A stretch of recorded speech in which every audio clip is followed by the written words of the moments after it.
The night was perfect for a leisurely cruise. Miami's skyline glittered like a bed of diamonds against the ink-black sky.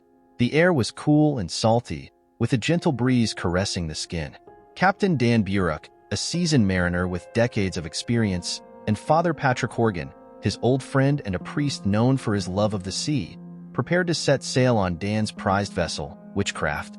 Dan had named the 23-foot cabin cruiser Witchcraft as a joke, after the old tales of supernatural occurrences at sea. The boat, however, was anything but a joke. A state-of-the-art vessel, she was equipped with the latest in safety and navigation technology. Unsinkable, they called her. A marvel of modern engineering with multiple life-saving devices. Life jackets, lifeboats, flares, distress signal devices, all meticulously maintained. "Are you ready for a spectacular view?" Dan asked, a broad smile on his weathered face. Father Horgan, dressed in casual attire, chuckled. "Ready as I'll ever be. It's been a while since I took a break from the parish. Tonight, we relax and enjoy." The Witchcraft glided smoothly out of the harbor, the engine purring contentedly. They headed towards the horizon, eager to catch a glimpse of the Miami Christmas lights from a distance. The two men laughed and shared stories, the boat cutting through the calm waters effortlessly. An hour into their journey, as they marveled at the shimmering lights of Miami, the Witchcraft shuddered violently. Both men were thrown off balance. Dan quickly regained his footing and rushed to check the instruments. "We must have hit something," Dan muttered, a hint of concern in his voice. He grabbed the radio and called the Coast Guard. "This is Captain Dan Burke of the Witchcraft. We've hit something, but there's no substantial damage. We're about a mile offshore." "Roger that, Witchcraft. We'll be there in 19 minutes, came the calm reply. Dan nodded, reassured. He and Father Horgan waited, peering into the darkness, but they saw nothing unusual. The waters around them were calm, eerily so. When the Coast Guard arrived, they found nothing. The Witchcraft had vanished without a trace, leaving the rescuers perplexed and disturbed. The area was deserted, and there were no signs of distress, no debris, no flares, nothing to indicate a boat had been there moments ago. The Coast Guard launched an extensive search over the following days, covering hundreds of square miles of ocean. Yet, despite their efforts, they found no trace of the Witchcraft, Dan Burke, or Father Horgan. The Witchcraft, once a beacon of joy and laughter, had disappeared into the abyss, leaving only questions and a haunting mystery in its wake. The disappearance of the Witchcraft became the talk of the town. News outlets covered the story extensively, and conspiracy theories flourished. Some claimed it was a Bermuda Triangle incident. Others whispered of alien abductions. But for the families of Dan Burke and Father Horgan, it was a devastating and bewildering loss. Detective Laura Marshall was assigned to the case. A seasoned investigator known for her keen eye and tenacity, Laura had solved numerous high-profile cases, but the Witchcraft's disappearance was unlike anything she had encountered before. Laura started by interviewing the Coast Guard crew who had responded to the distress call. Chief Petty Officer Jack Reynolds led the rescue mission that night. "We got the call at 9:23 p.m., Jack recalled. Captain Burke sounded calm, said they hit something but weren't in immediate danger. We reached the coordinates in 19 minutes, but there was nothing there. No signs of distress, no debris. It was like they vanished into thin air." Laura nodded, taking notes. "Was there any unusual activity in the area that night?" "Nothing out of the ordinary. Clear skies, calm seas. It's baffling." Next, Laura visited the marina where the Witchcraft was docked. She spoke to Harold Jenkins, the dockmaster. "Dan was meticulous about his boat," Harold said. "He maintained it religiously.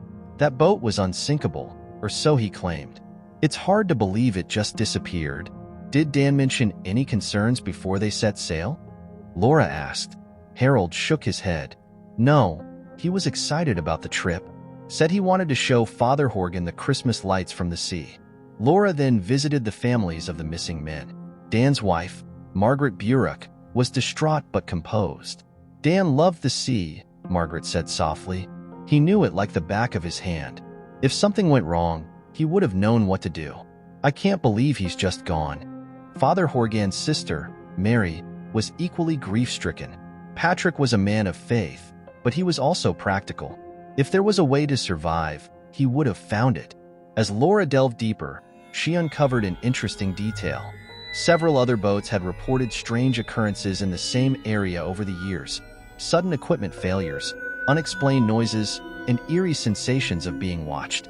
None of these incidents had resulted in disappearances, but they painted a picture of a potentially dangerous stretch of water.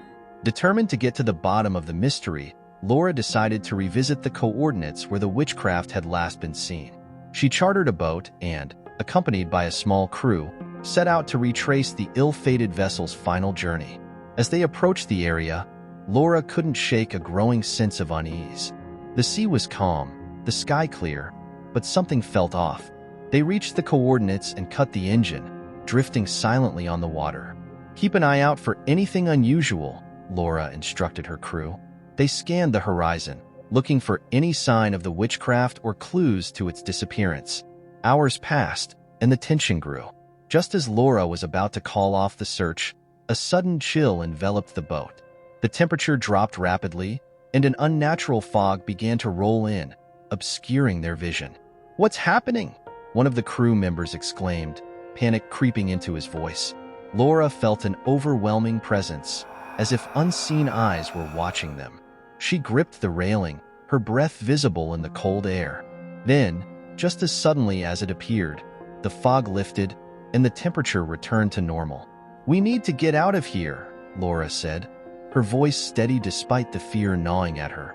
They headed back to shore, the sense of unease lingering. Back at her office, Laura reviewed the footage from their trip. Her heart raced as she noticed something disturbing.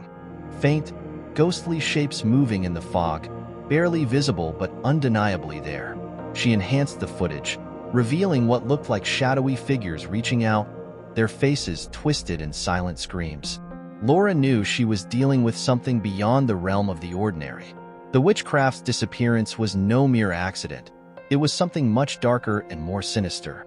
Haunted by the footage, Laura delved into the history of the area where the Witchcraft vanished. She discovered a chilling legend dating back to the 17th century. According to old maritime records, a notorious pirate ship, the Black Raven, had been ambushed and sunk by the British Navy near those waters.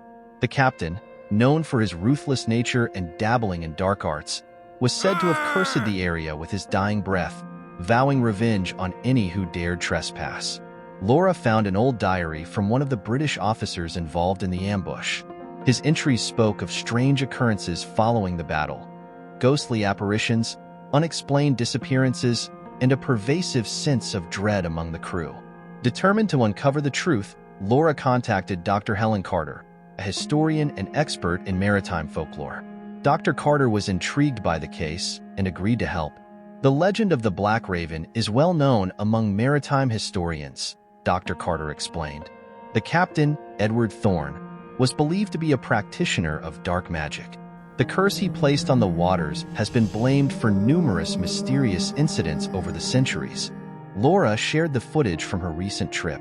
Dr. Carter's eyes widened as she watched the ghostly shapes in the fog. "This is extraordinary," she said. "It seems the curse is still active, and those who venture into the cursed waters are at risk. What can we do?" Laura asked, desperation creeping into her voice.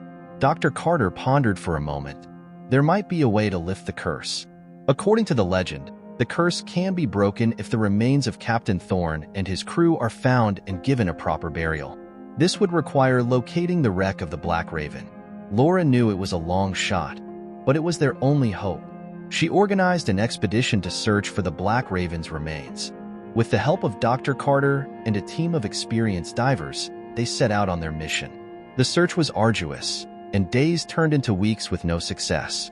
The team faced numerous challenges, from equipment failures to dangerous underwater currents. But Laura's determination never wavered. Finally, after weeks of relentless searching, they found it, the wreck of the Black Raven, resting on the ocean floor, covered in centuries of silt and marine life. The divers carefully excavated the site, uncovering the remains of Captain Thorne and his crew. As they brought the bones to the surface, a sense of calm seemed to settle over the waters. The divers performed a solemn burial at sea, reading prayers and laying the remains to rest with dignity. Back on shore, Laura felt a weight lift off her shoulders.